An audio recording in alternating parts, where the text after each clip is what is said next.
주님을 사랑함으로 거룩한 줄 오신 여러분, 오늘도 하나님의 은혜가 있기를 주의 이름으로 축원합니다. 오늘 저는 호산나 따라해볼까요? 호산나, 이런 주제로 본문의 말씀을 붙잡고 말씀을 전가하도록 하겠습니다. 구약에는 예수님의 그 탄생에 대해서 이사야서 7장 14절에 기록하고 있습니다. 여자의 후손이 이 땅에 오실 것이다. 그리고 그 태어날 장소는 베들레헴이 될 것이다. 떡집이라는 뜻이거든요. 미가서 5장 2절에 기록하고 있습니다. 그리고 오늘 우리가 읽은 본문 중에 어린 나귀를 타고 예수님이 입성을 하셨는데, 이 말씀은 스가랴서 9장 9절에 이미 예수님이 나귀를 타고 예루살렘에 입성할 것을 예언해 놓으셨습니다. 무엇보다 창세기 3장 15절에 내가 너로 여자와 원수가 되게 하고 내 후손도 여자의 후손과 원수가 되게 하리니 여자의 후손은 내 머리를 상하게 할 것이요 너는 그의 발꿈치를 상하게 할 것이니라 하시고, 이렇게 기록하면서 사단의 머리를 부수고 예수 그리스도를 통하여서 구원의 역사를 이루실 것을 미리 말씀을 하셨습니다. 그의 발꿈치를 상하게 할 것이다, 이 말은 예수님의 십자가 죽음을 뜻하고 말씀하시는 것입니다. 은혜로운 말씀, 권면, 그리고 때로는 채찍으로도 같은 말씀으로 사람들에게 위로와 그리고 책망을 하셨습니다.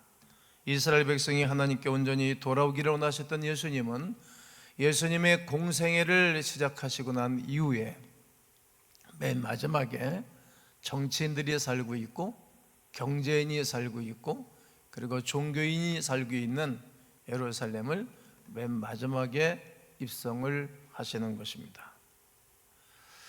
이 예루살렘에 예수님이 입성하시게 될 때 수많은 사람들이 예루살렘에 모여 있었습니다. 유대인의 명절 유월절이기도 했지만 많은 사람들이 이 유월절 명절에 예수님이 올라올 것인가, 올라오지 아니하실 것인가에 대해서 매우 궁금해했습니다. 지금 우리나라는 총선을 준비하느라고 엄청 떠들썩벅썩하지 않습니까? 빅2 두 최고의 리더들이 우리 동네 올 것인가 오지 않을 것인가, 오늘 일정 가운데 오게 되어지면 더 많은 군중들이 모이겠죠. 오지 않는다고 하면 군중들이 더 모이지 아니할 것입니다. 이처럼 예수님에 대한 소문이 엄청나게 퍼지는 거예요. 예수님에 대한 인기가 아주 폭발할 정도로 많았습니다. 그러니까 많은 사람들이 예수님이 6월절에 예루살렘에 올라오실까? 올라오지 아니하실까? 궁금했겠죠. 예수님에 대한 제사장들과 바리새인들의 적대감이 하늘을 치솟고 있었기 때문입니다. 왜냐하면 바리새인들과 이 종교인들, 정치인들은 가난한 사람에 대해 관심이 없거든요. 과부나 고아, 또 이렇게 삼류층에 있는 사람들에 대해서 관심이 실은 없어요. 그런데 예수님은 세리, 고아, 홀로 사는 여인들, 가난한 사람들, 병든 사람들을 일일이 치료해 주었으니까 그 민초들이 막 모여들었던 것입니다. 여러분, 정치인들이 나라를 사랑한다, 국민들을 사랑한다, 난 믿을 수가 없어요. 이런 상황 가운데 예수님의 예루살렘 선택은 예수님 개인적으로는 어려운 선택이고요, 백성들 입장에서는 원하는 쪽이고, 그리고 정치인들, 종교인들, 그들은 예루살렘에 있어가는 것이 못마땅했겠죠. 요한복음 11장 57절은 예수 있는 것을 알거든 신고하여 잡게 해라. 그러니까 예수님이 어디든지 있으면 신고를 해주시고, 그리고 붙잡아서 신문을 받게 하고 재판을 받게 해서 죽이겠다, 이런 뜻이겠죠. 이렇게 할 만큼 대제사장과 바리새인들의 가장 큰 골칫거리가 하나님의 아들이라고 말씀하시는 예수님이셨습니다.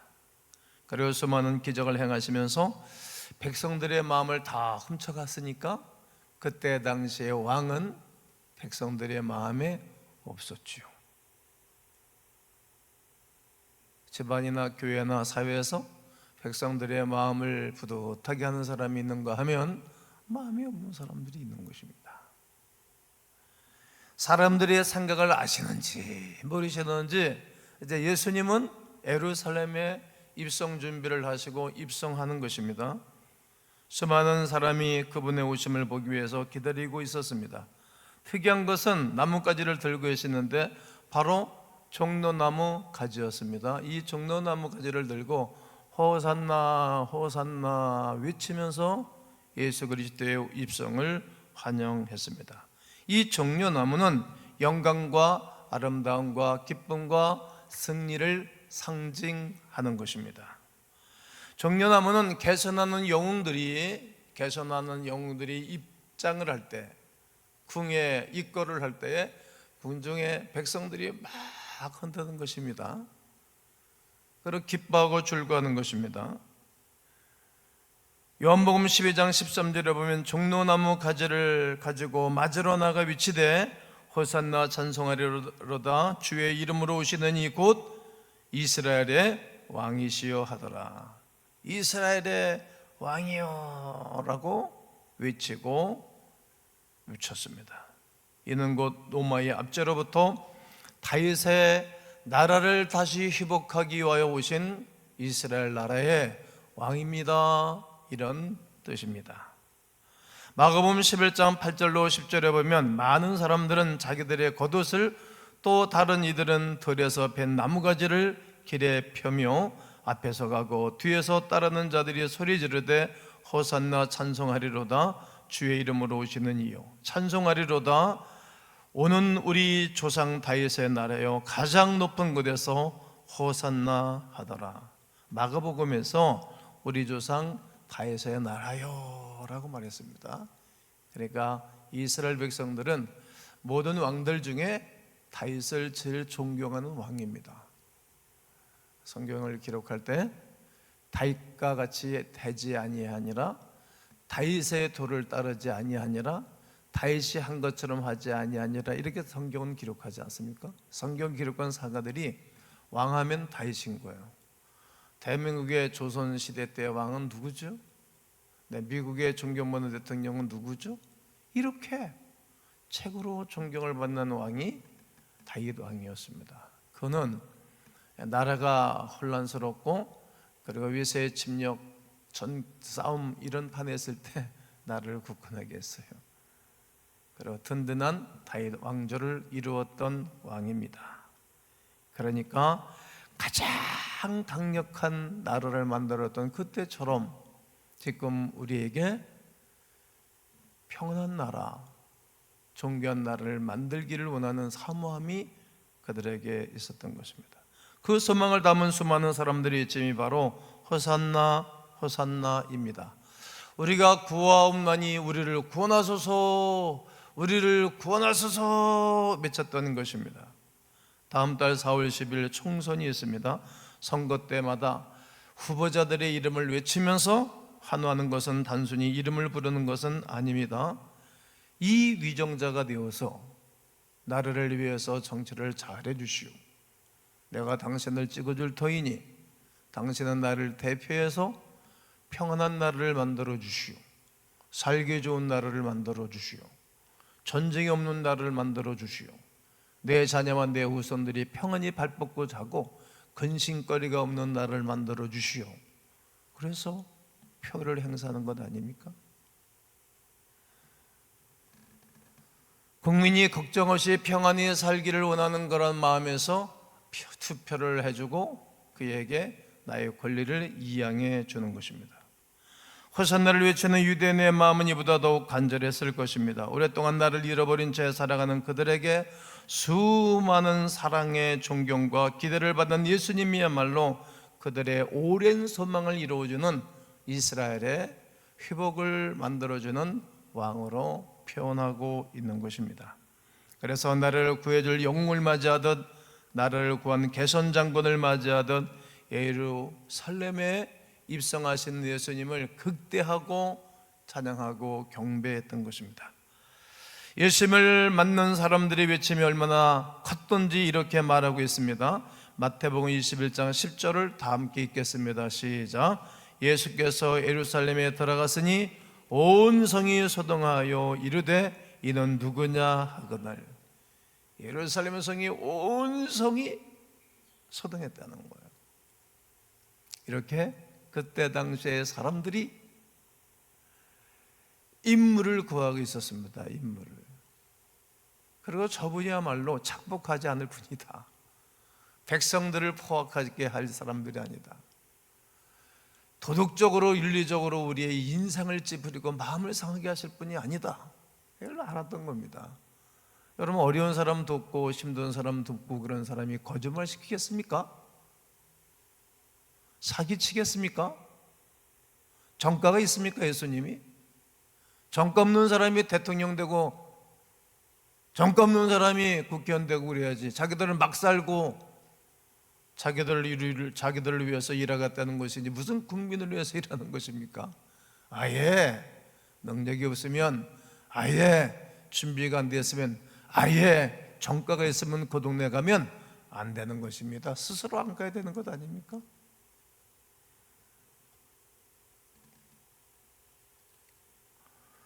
이렇게 예수님의 예루살렘 입성은 남들과 달랐습니다. 현대의 정치인들과 완전히 달랐다는 것을 기억하셔야 됩니다. 영웅의 뒤를 따르는 유명한 군사가 예수님에게는 없었습니다. 그저 보통 사람들인 예수님의 제자들 뿐입니다. 마태, 세리, 베드로, 야고보, 요한 이러한 어부들만이 예수님을 따랐습니다.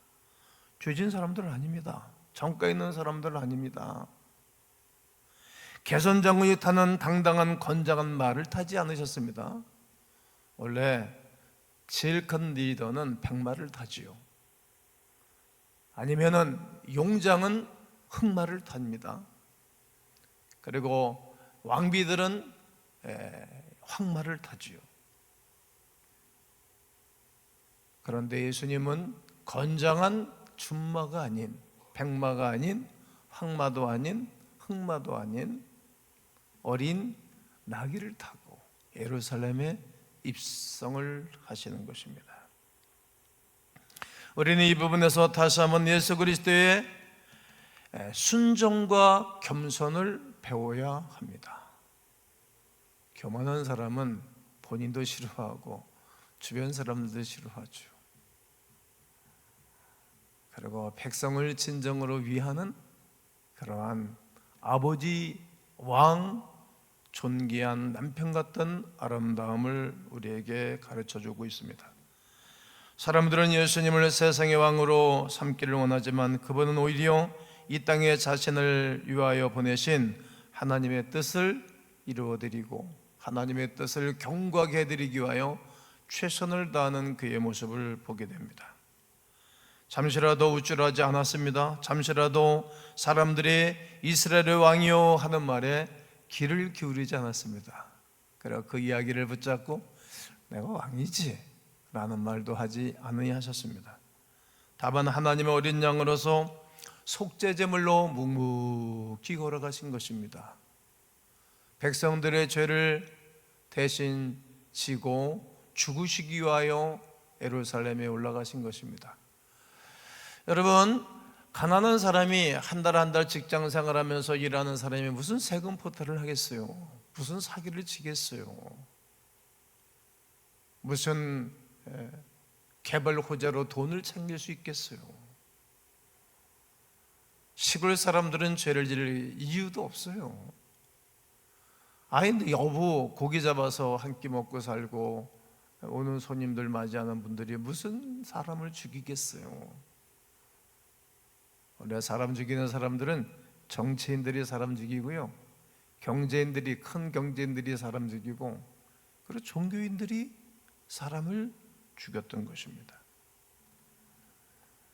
이러한 사람들의 삶 가운데 우리 주님은 그냥 겸손히 튀지 않고 나타내지 아니하고 나귀를 타고 예루살렘에 죽으러 가시는 것입니다. 죽임 당하신 어린 양, 죽임 당하러 예루살렘에 입성하시는 것입니다. 그것은 자기의 뜻이 아니라 하나님의 뜻을 이루기 위하여 예루살렘에 입성하시는 것입니다. 이처럼 오직 하나님의 일에만 집중하셨던 분이 예수 그리스도이셨습니다. 오직 하나님의 뜻, 오직 하나님의 계획, 오직 하나님의 구원의 역사, 하나님이 자기에게 주어졌던 미션에 집중하기 위하여 그분은 침착하게 말없이 당신의 길을 가셨습니다. 하나님의 일에 집중하셨다는 것은 예루살렘 성전 사건을 통해서도 우리는 잘 알 수 있습니다. 마태복음 21장 12절과 13절을 보면 예수께서 성전에 들어가서 성전 안에서 매매하는 모든 사람들 내쫓으시며 돈 바꾸는 사람들의 상과 비둘기 파는 사람들의 의자를 둘러엎으시고 그들에게 이르시되 기록된 바 내 집은 기도하는 집이라 일컬음을 받으리라 하였거늘 너희는 강도의 군려를 만나노다 하시니라. 마가복음 11장 17절에서도 이에 가르쳐 이르시되 기록된 바 내 집은 만민이 기도하는 집이라 칭함을 받으리라고 하지 아니하였느냐 너희는 강도의 소굴을 만들어뒀다 하시매. 이 말씀이 구약에 있는 말씀을 예수님은 이루시기 위하여 오셨다는 거예요. 성경 말씀이 어떤 말씀이신지를 분명히 예수님은 아셨던 것입니다.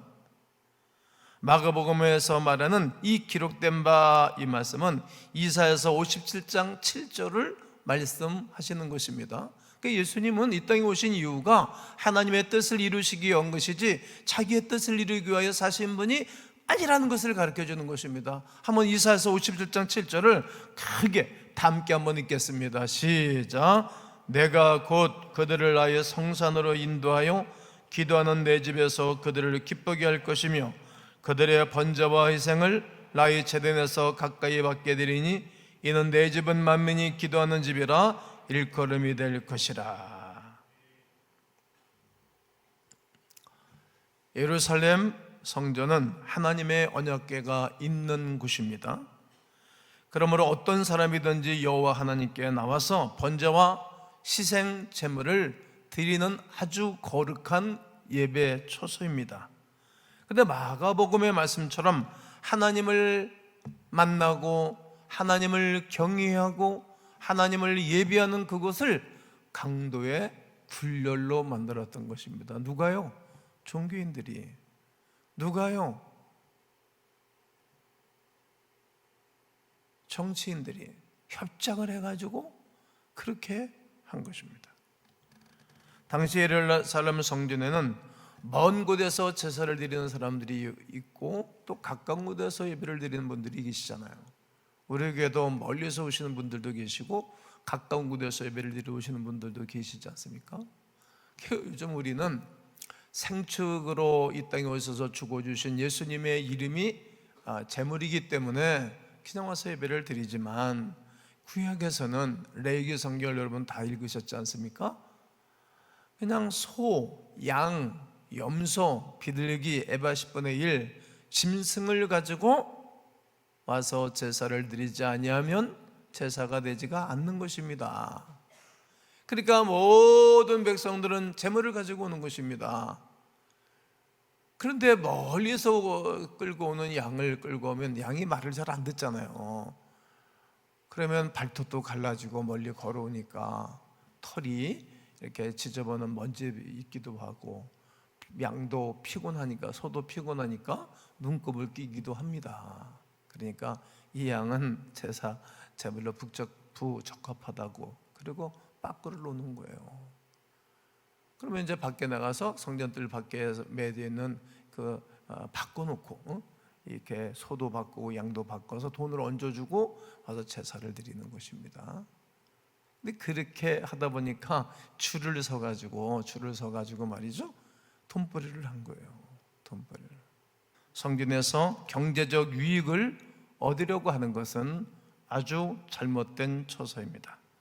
예수님께서는 이 부분을 말씀하고 계신 것입니다. 성전에 와서 희생제물로 드리고 기뻐하며 일상으로 돌아가야 할 하나님의 백성을 상대로 몇 배를 폭리로 장사하는 것으로 성전을 이용한다고 말하는 것입니다. 이것이 강도질과 다를 것이 무엇이 있겠습니까?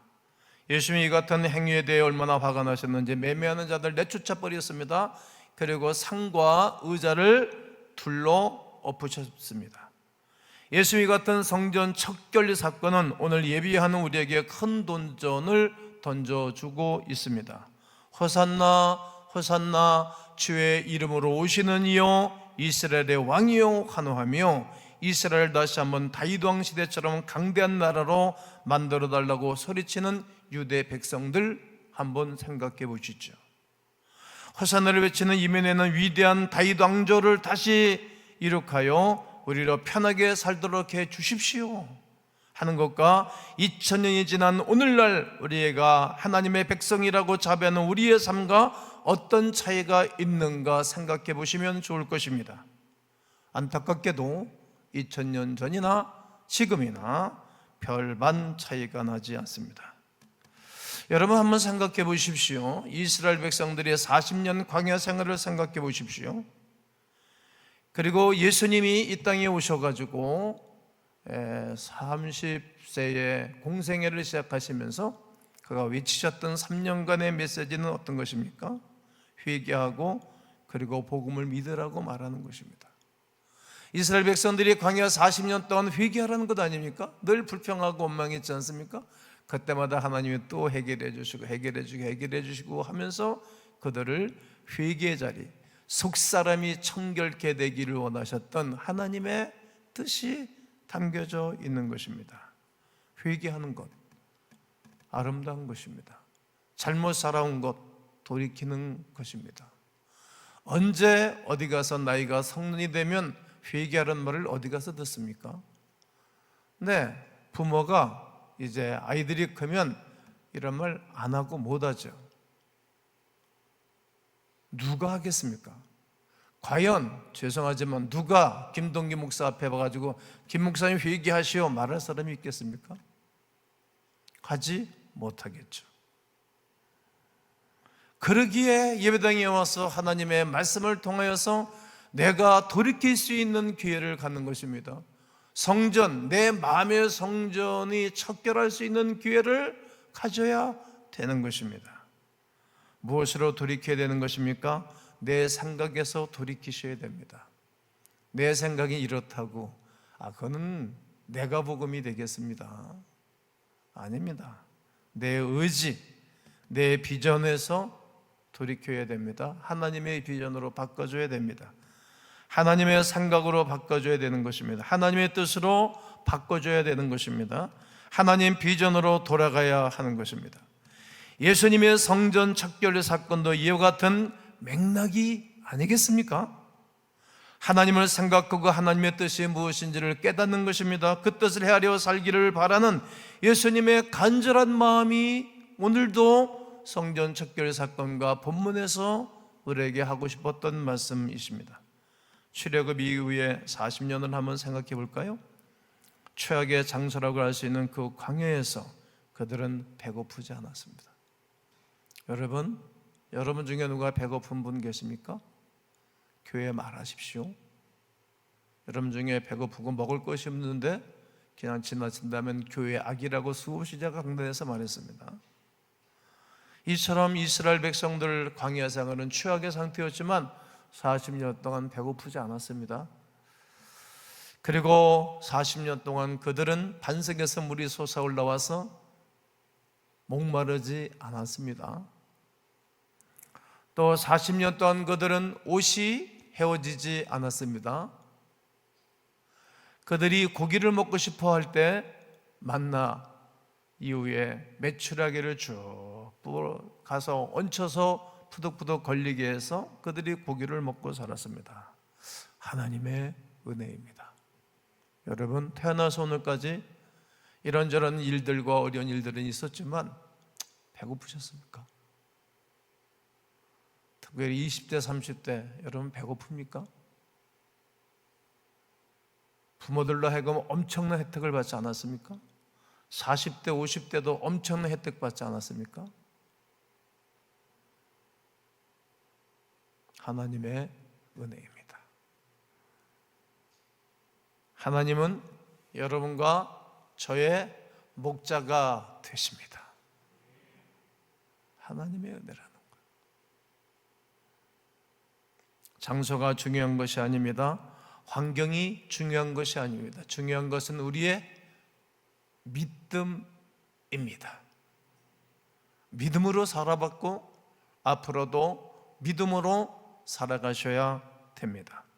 오히려 삶의 환경이 어려웠을 때 유대 백성들은 하나님만 바라봤습니다.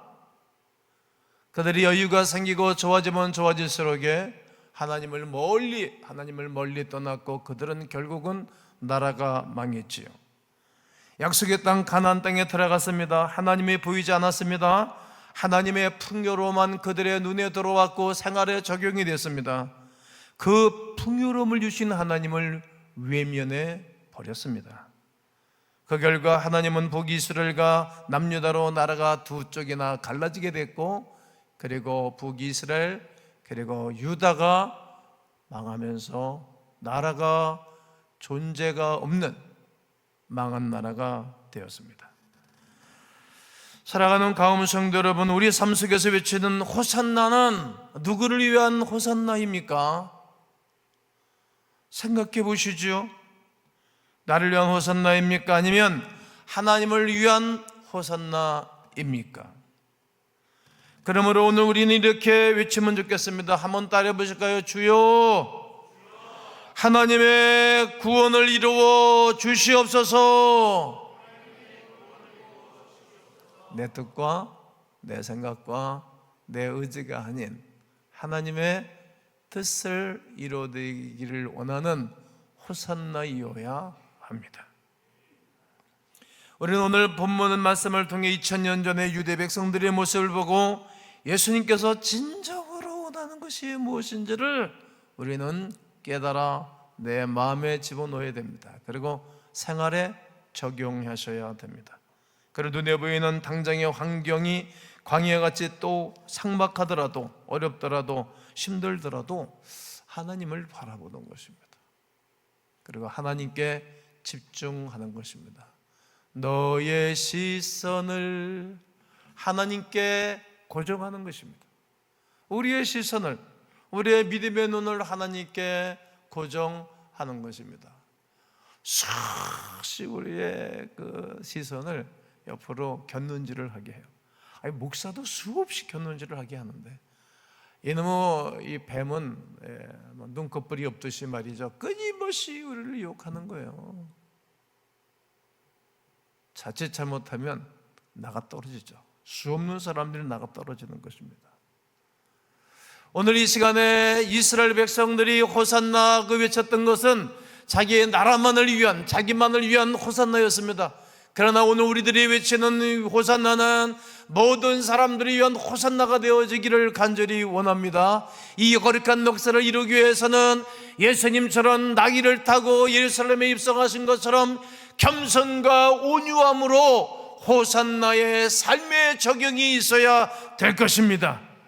예수님의 겸손과 순종을 배워가며 또 실천하면서 하나님의 사랑을 증거하는 광음인들 모두가 되시기를 주 예수 그리스도의 이름으로 축원합니다.